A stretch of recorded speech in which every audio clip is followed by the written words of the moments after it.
Hey everybody, so yesterday Ethan requested an Edmonton Oilers video, and I have not talked much about the Oilers this off season, so I'm going to do an Oilers video right now. So shout out to Ethan for the request, and here's your video, man. Before we get to it, I just want to say if you are not yet a subscriber to this channel, please hit the subscribe button. There are videos here for everyone. As long as you're a fan of hockey and the NHL, there are videos here for you to enjoy. So please hit that subscribe button if you haven't already. Now, the Edmonton Oilers. They finished last season in 6th place in the Pacific Division with only 78 points. A very, very disappointing season after the year they had 2 years ago where they made it to the second round of the playoffs and looked like a really good young team on the rise. So far this offseason, Edmonton hasn't done a whole lot. They've added Tobias Reeder and Kyle Brodziak as depth forwards, and that's pretty much it. You can look at that in one of two ways. You can look at that and say, wow, you were a lousy team last year and you haven't really done anything to get any better. Or you can look at this as, wow, Edmonton hasn't done anything stupid yet. And with Peter Chiarelli as the GM, I think it's a win for Edmonton that they just haven't done anything stupid yet. Either giving a ton of money to someone in free agency, Milan Lucic, or making a really dumb trade that hurt the team a lot, Taylor Hall for Adam Larson. So Edmonton hasn't done anything dumb yet. They haven't done a whole lot in general. They've kind of held pat here. I think that's a pretty good move for them because Edmonton last year was really, really bad. But I don't think they're going to have another year that bad again this season. A lot of things went wrong for them last year. A lot of players played really poorly. Just last year was a disaster. And the chances of things being that bad again 2 years in a row are just very unlikely. So I expect Edmonton to certainly be better this year than they were last year. Let's take a look at their lineup here, or just a lineup for them. I used Roster Resource for this. This is just based off their roster right now. I don't expect anything really to change much between now and the beginning of the season. So, I'll just say right now, the lines are just what's on Roster Resource, with the exception of one change that I made. Lines are fluid. There are no permanent lines in the NHL. They change, depending on injuries, depending on how players are playing. They change within the game, for God's sake. So don't rip me in the comments because of what these lines say, because these lines can change all the time. They'll change over the course of a single game, never mind over the course of a season. But here's what the lineup is for Edmonton as of right now. Up front, they have Ryan Nugent-Hopkins with Connor McDavid, McJesus, in the middle, and Ty Rattie on that right wing. Really, you could put anyone on that right wing with McDavid and Nugent-Hopkins. You could put Rattie there. You could put Puljujarvi there. Kajula. Any of those guys could go there. They have Draisaitl as the second line center, which allowed and Strome as the third line center. That allowed RNH to move to the wing. They're hoping that Draisaitl can carry his own line this year and be a solid number 2 center. If need be and they need to stack a line, they can put Draisaitl up here on McDavid's wing. That's worked before in the past, but it really makes them much more of a one-line team when they do that. But, late in the game, you need to stack a line. You're down by a goal or two. You can do that. But I think for the most part, Draisaitl is going to play center with Lucic and Puljujarvi or whoever are on his wings. Strome will be your third-line center with Reeder, who they just added in free agency. And I put Kajula there. Roster Resource had Cassian on the third line. I think Kajula is more of an offensive player, so Kajula probably plays on the third rather than fourth. And that gives you a fourth line of Jujhar Khaira, Kyle Brodziak, and Zach Cassian. I like this group up front. I think, sure, they're missing some scoring on the wings. They do not have great scoring wingers right now. But I think they have enough offense to be a decent team. I love this fourth line. This fourth line of Khaira, Brodziak, and Cassian is fantastic. They're physical. They can skate. They're big. They can fight. They can kill penalties. Hard on the forecheck. They hit a lot.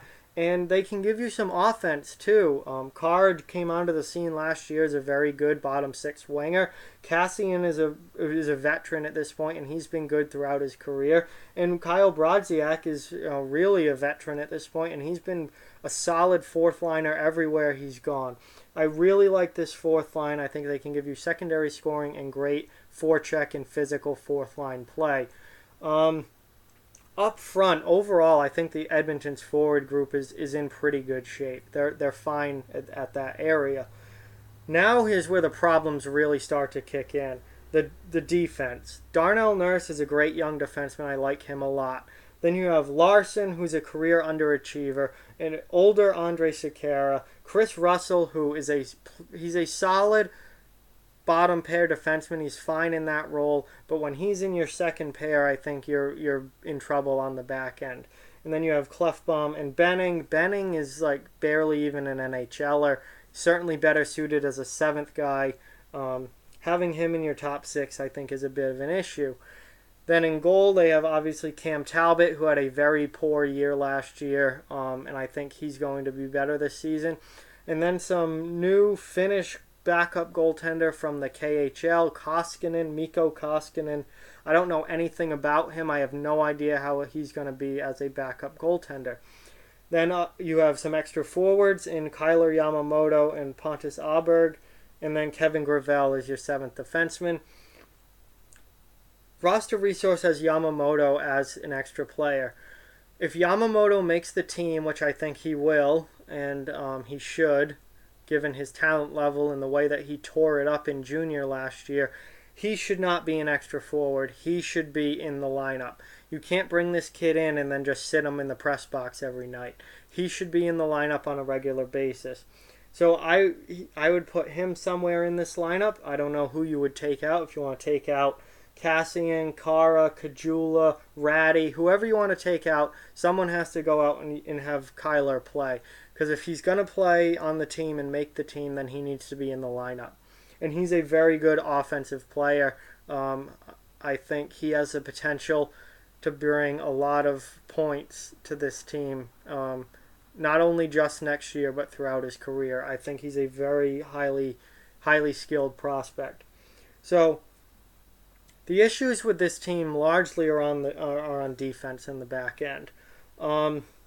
Again, they had 78 points last year. A lot of things went wrong for them. It was a disastrous year as a whole.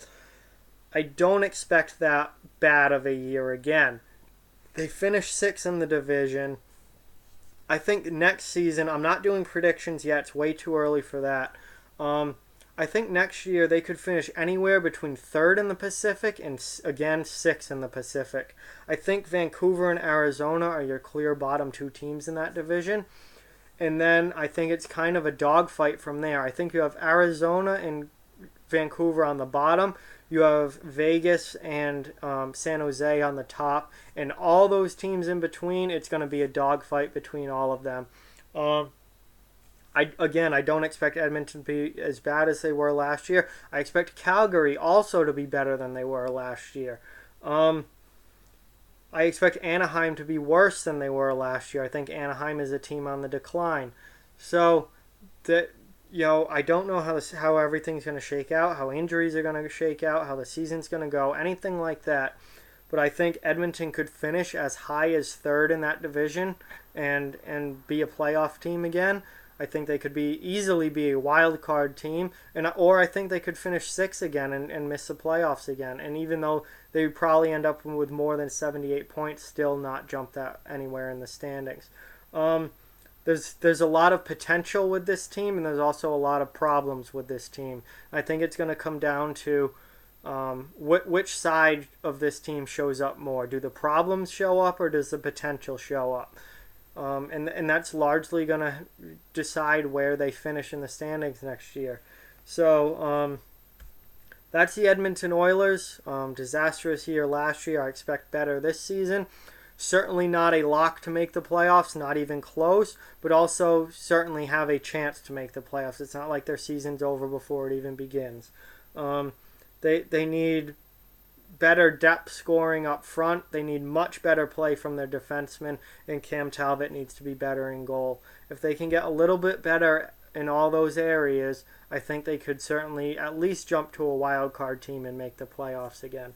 So that's my opinion on the Edmonton Oilers. I think overall doing not so much in free agency or at all this offseason, trades either, I think is a decent move for them.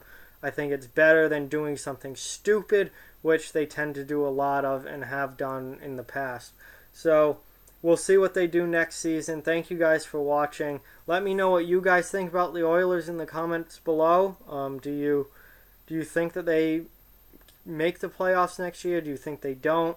Are they going to be worse? I don't see them being possibly any worse than they were last year, but maybe you guys see something that I don't. So let me know what you guys think in the comments below. Like, comment, share, subscribe, follow on social media. Check out offthewallhockey.com. All those links are in the description below. Keep spreading the word about this channel. Let's keep this thing growing. Thank you guys so much again for watching. I hope you enjoyed the video. Ethan, this one's for you. And, I'll talk to you guys soon.